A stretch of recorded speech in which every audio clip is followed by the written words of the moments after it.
Not like a psychic. You just are. I just am. He always knows. That's right. All righty.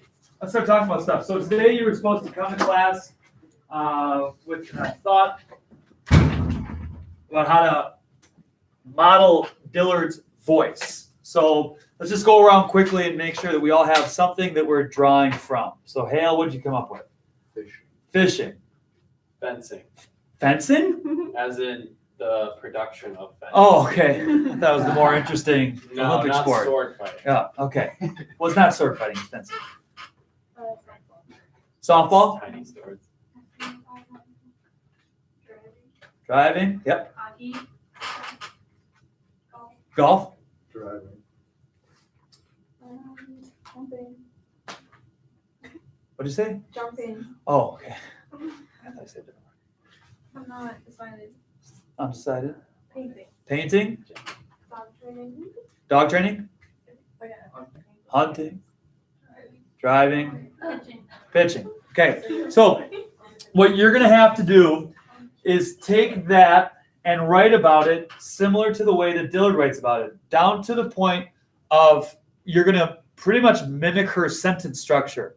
So before you can do that, we need to take some notes on how these sentences relate to each other and what is the purpose of each sentence. This also folds into a larger conversation that we'll be having throughout the year about purposeful writing, not having a wasted word, not having a wasted sentence. Everything has a purpose. Everything drives towards a point. Jet, what are you going to write about? Volleyball.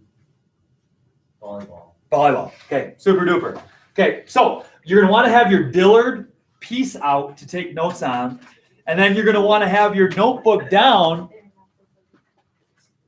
You're ready to write. Some of you might be able to get this bad boy done before we leave class today. How neat would that be? Oh, that'd be pretty neat. Okay, so first sentence, declarative. It's going to be pretty simple to model. Some boys taught me to play football.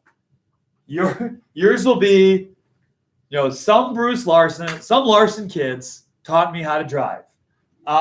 Some Dave Sintz. Some Dave. Sintz. Is there a way to generalize Dave Sint? Okay. Like some guys who Some older fences, men taught me how to fence. Some late middle-aged men, shorter men. Yeah. So this first one, really simple. Some blank, or if it's multiple people, or if it's person, Dave Sint taught me how to fence. Whatever. So all of you write your sentence right now. State who taught you how to do what. Miss Olson. Miss Olson taught me how to art. Love that. In the back of your head, you're going to want to keep in mind the purpose of this writing. Your purpose of here is to inform me, your audience, about how you came to learn about blank and what there is to learn about blank. So here, sentence one, state. Oh, gotta recalibrate the recorder. State. Who taught what? All right.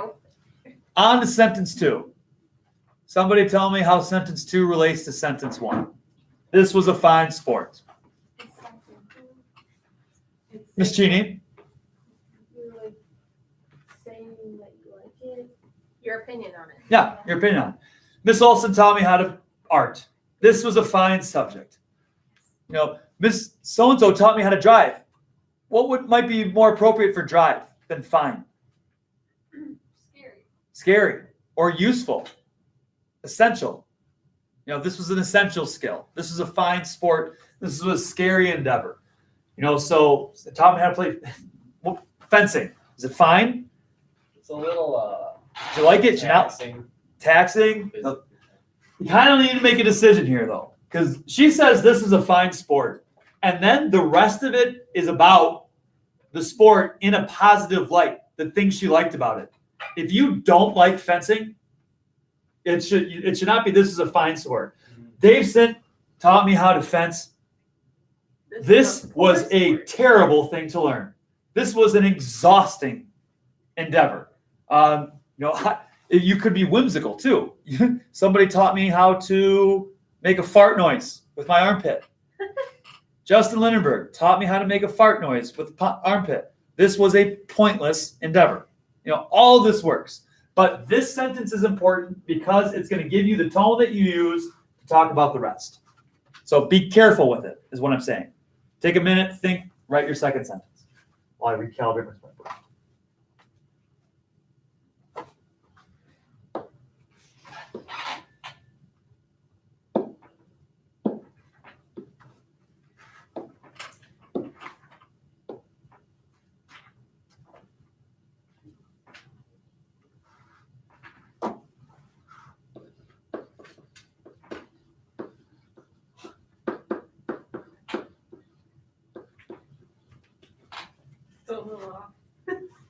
Oh.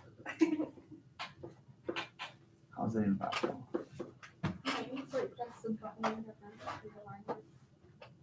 All right. So, Mara, read me what you got so far. Some YouTuber taught me how to skate for hockey. This is an amazing sport. Okay. Since it's all about the skill, though, you're learning how to skate. I would substitute out sport and maybe sub in skill. Mr. Schottler, what do you have? My dad taught me how to drive stick. It is a unique experience. Okay, good.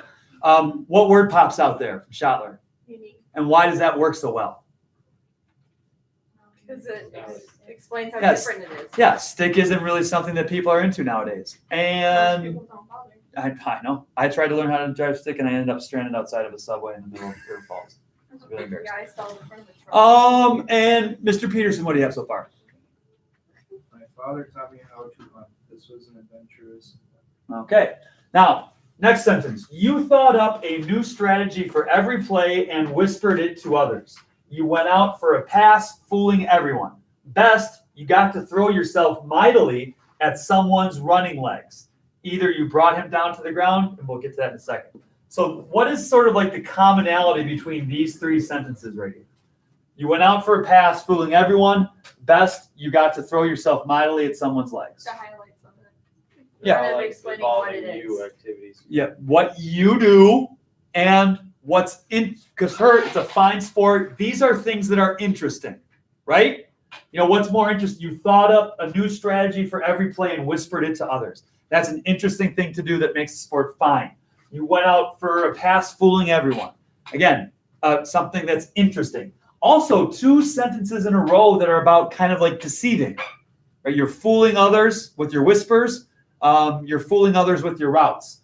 And best, you got to throw yourself mildly at someone's running legs. Knowing what you know about the Ann Dillard essay, what is especially interesting about her talking about this as it relates to football? She makes it sound really fun. Well, what does she do later? She's running away from the guy, Yeah. right? She's trying to, Force her friends in that, her and her friends were coming up with a play to throw a snowball at cars, right? They went out, they tried to fool him as he was running, right? Best, you got to throw yourself mightily at someone's running legs. She probably wishes that guy threw himself mightily at her running legs. So all that kind of parallels it later.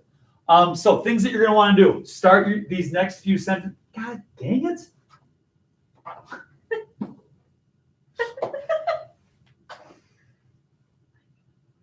Oh. Of course. Oh, wow. Yeah. You're going to want to start your next few sentences with the word you, and all these things need to build on the word you just chose. So for you, 3 sentences about what you do in hunting, that's adventurous. 3 sentences about driving a stick, that's unique. 3 sentences about, who's my other person? 3 sentences about, or you said this was a blank sport. It was amazing. There's 3 sentences about skating that makes it sound amazing. So the tone you need to use in these next 3 sentences has to identify with the tone you established in sentence prior. Ready, set, go.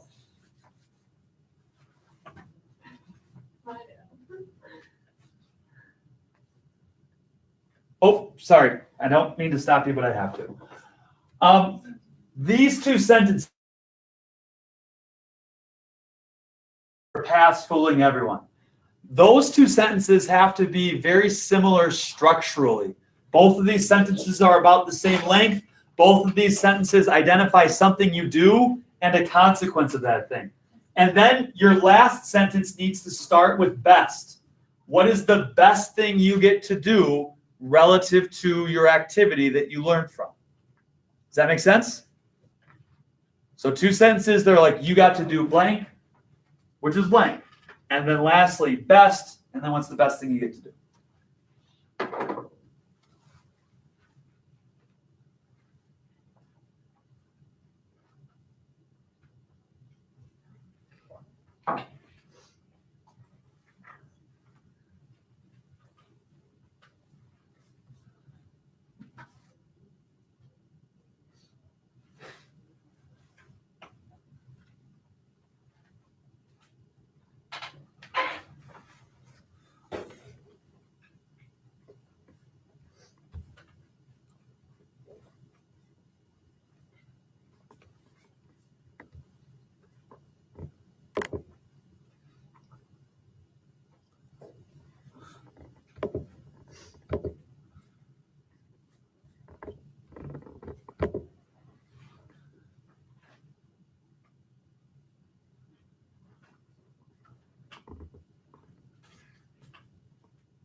Is your paragraph going to be about how it's difficult?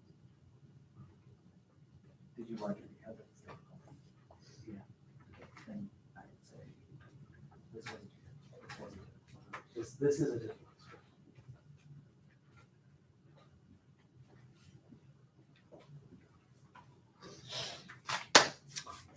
All right.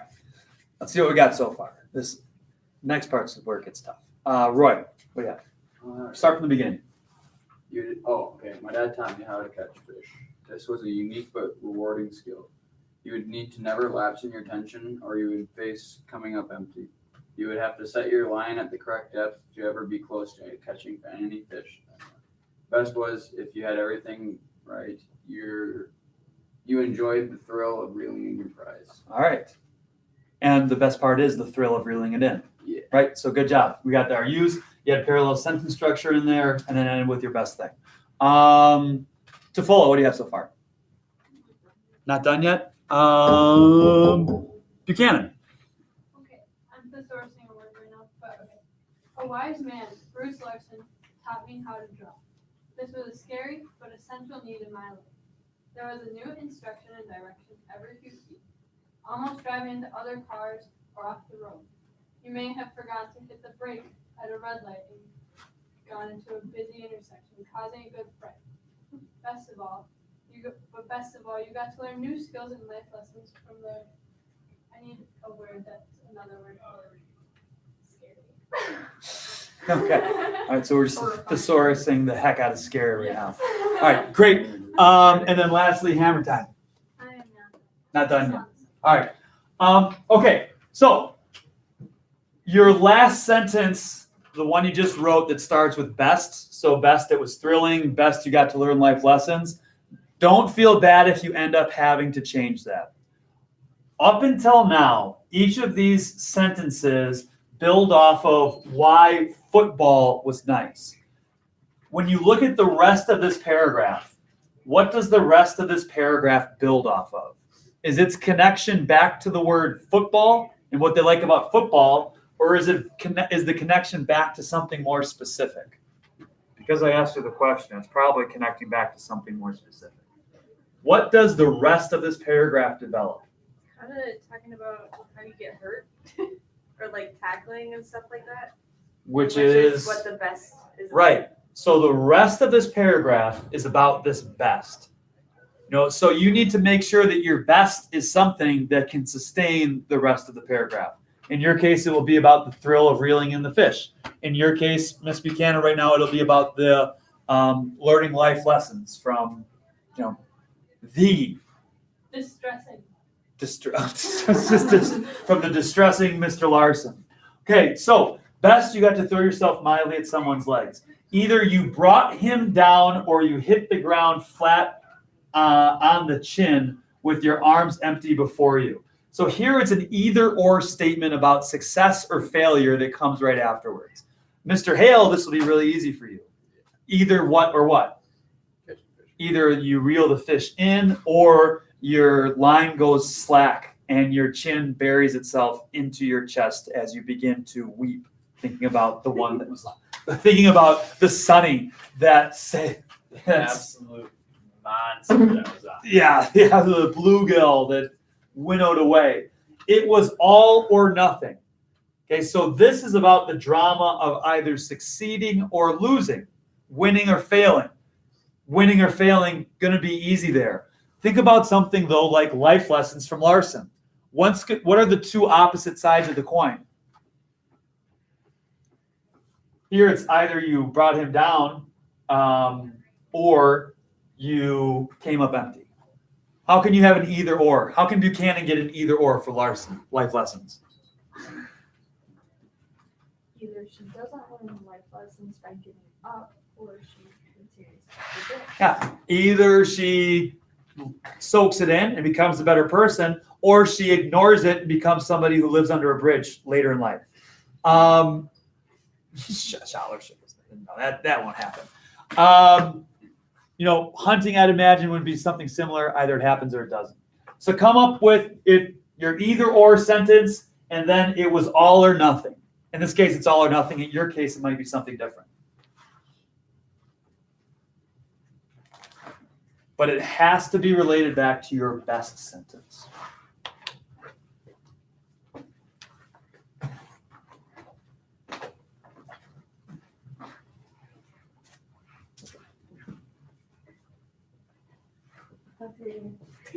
You can watch the video and see how the rest of the paragraph relates to each other. Cool. Yeah. CISWritingStudio.com//fun class _Somerset : HTTP //HTTPS /Monday.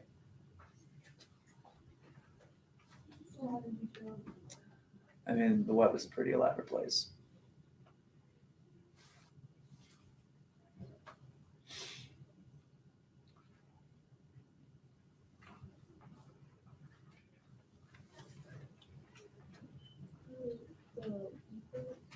Yep. Do you have to put like the one first, or the succeed first, or the? You have to put succeed first because our next few sentences are going to be about bad. Ms. Cheney asked a great question. Do you need to does it matter what you put first or second, the succeed or the fail? The fail needs to come second because your next sentences will be about the fail. In other words, whatever you end with, you'll spend 2 more sentences writing about.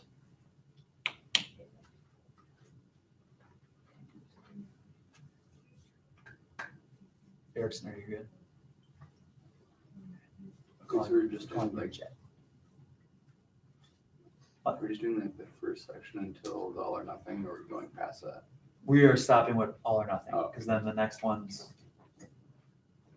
part continues our trickeration. Also, we have to put that in zone. Yeah.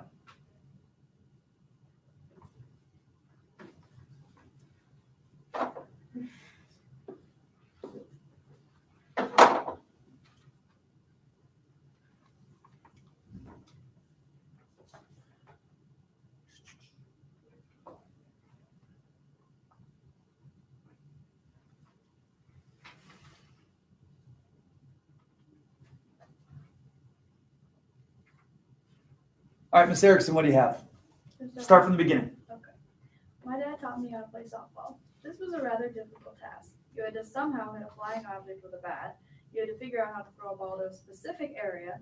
And hardest of all, you had to develop hand-eye coordination. Either your hand magically moved to the right spot or you got smacked in the face with the ball. It was all or nothing. Yeah, wonderful. And so what's really coming through here is the difficulty of the sport of softball, and that comes through from the get out. That is perfect. Okay, Mr. Vane. What part do you want me to Read the whole thing up to it's all or nothing. Okay. Some students intrigue me to learn how to play volleyball. This is a difficult sport. You have to have quick reflexes during the game. You align yourself best to where their power hitter is about to strike. Best, you got to dig that ball that was flying at lightning speed to the floor. Either you dug that ball into the air or got struck in the face, letting the point in your eyesight, or in your sense of eyesight. Losing the point and your sense of sight. It was all It was all or nothing. Yeah, good. We're going to have to do some cleanup in the beginning. When you read it out loud, you probably noticed that there were a couple of phrases that were a little bit awkward coming out, but you have the idea down wonderfully. Okay, now, just like these last two sentences connected back to this idea of best. Best, you got to do this. Either you did that or you didn't. It's all or nothing. What are the next two sentences about? If you hesitated in fear, you would miss and get hurt. You would take a hard fall while the kid got away, or you would get kicked in the face while the kid got away. What does that connect to? This connects back to the nothing. It's all or nothing. This is the nothing. And this is either you brought him down or your arms were empty. This is about what happens when your arms are empty. Stop writing because there's going to be something you need to notice about punctuation here. So for this sentence, you need to start with an if state sentence. Gosh darn. I don't know why this is bothering me right now so much, but it is. You have to start with an if. So if, and then something that would cause you to fail, or something that would cause you to miss the fish, miss the buck, not learn the life lesson, stall out the car if you're driving a stick shift. So if whatever is going to cause you to fail, and then what happens? You miss and get hurt. You already touched on this with like your eyesight going away, right? So if you hesitated in fear, you would miss and get hurt. And then colon. And this needs to talk about what adjective you use or what word you use right here. So if something, and then you would miss and get hurt, colon, this has to explain how you get hurt. So this word you put right here before the colon is a very important word because that informs what happens the rest of the way. So you would take a hard fall or you would get kicked in the face while somebody got away. So if sentence, be careful with how you end it, colon, and then give us two ways in which this word can happen to you. That's kind of complicated, but does that make sense? Yeah. Okay, good luck.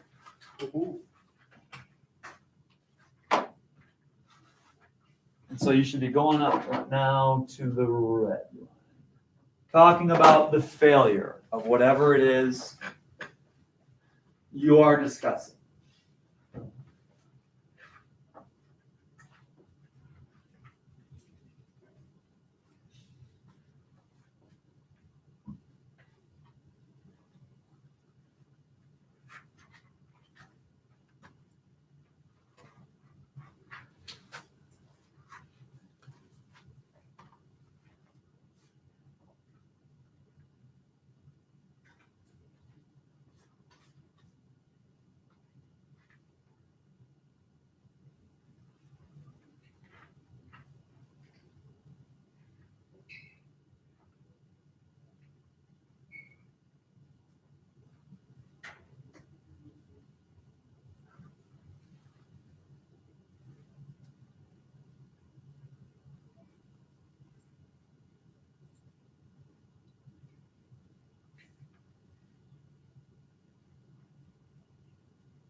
If you have questions or you're stuck, just let me know. I'll try to unstick you.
How many of you are done or close to done with these 2 sentences?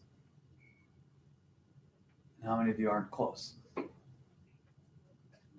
the rest of you, the other 17 of you that didn't raise your hand, tell me where you're at in this process.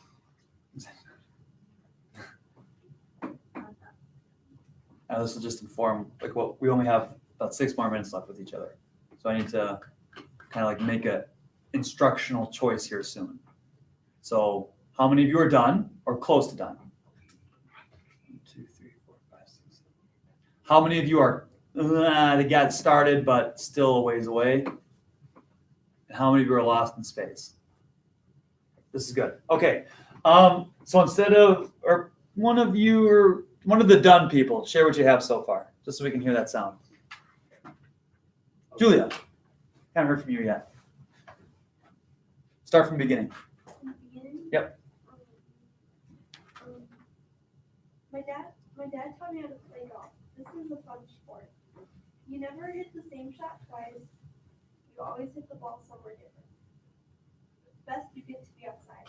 Either it's a warm, sunny day, or the day starts off nice, then it rains. It's a good day or a bad day. If it was wet, your shoes would be full of water, and the wet grass would stick to every surface. Read me your last sentence again. From The very last sentence you wrote. if it was wet, your shoes would be full of water. The wet. Okay, stop right there. Your shoes would be full of water. Give me a colon, and then you need to give us 2 different things why having shoes full of water sucks.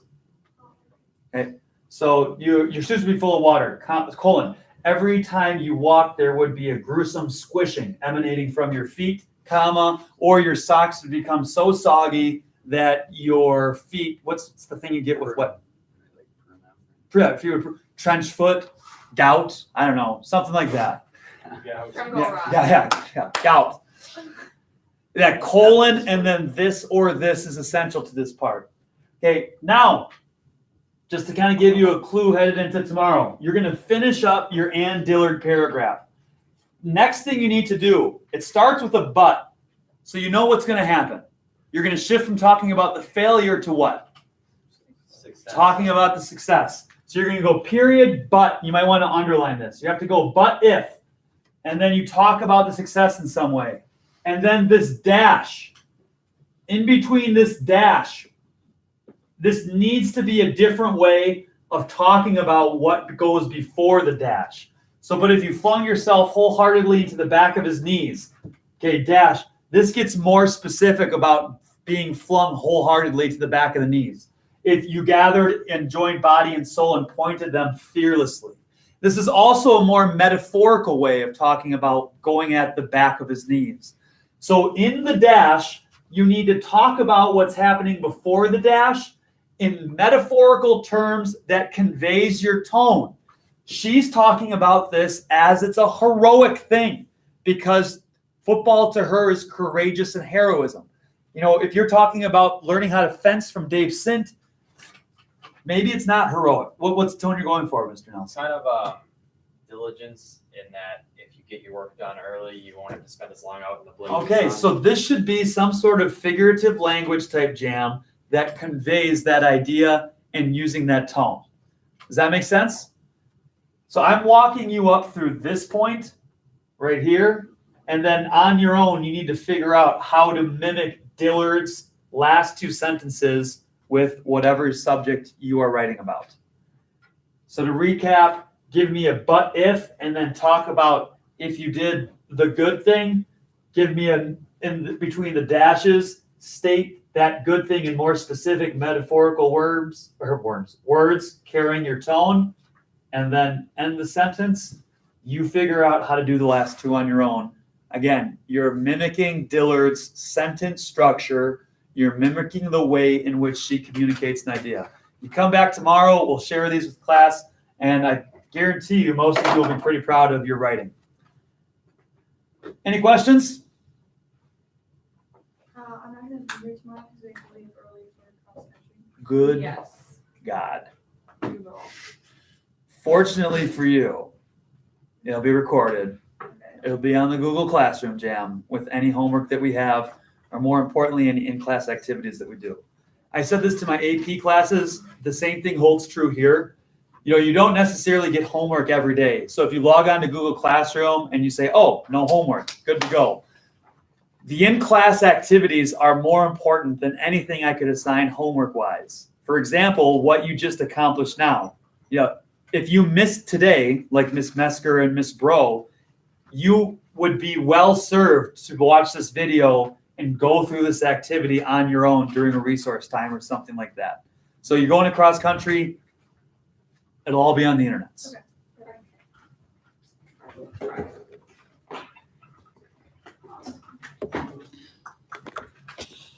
Did you collect like the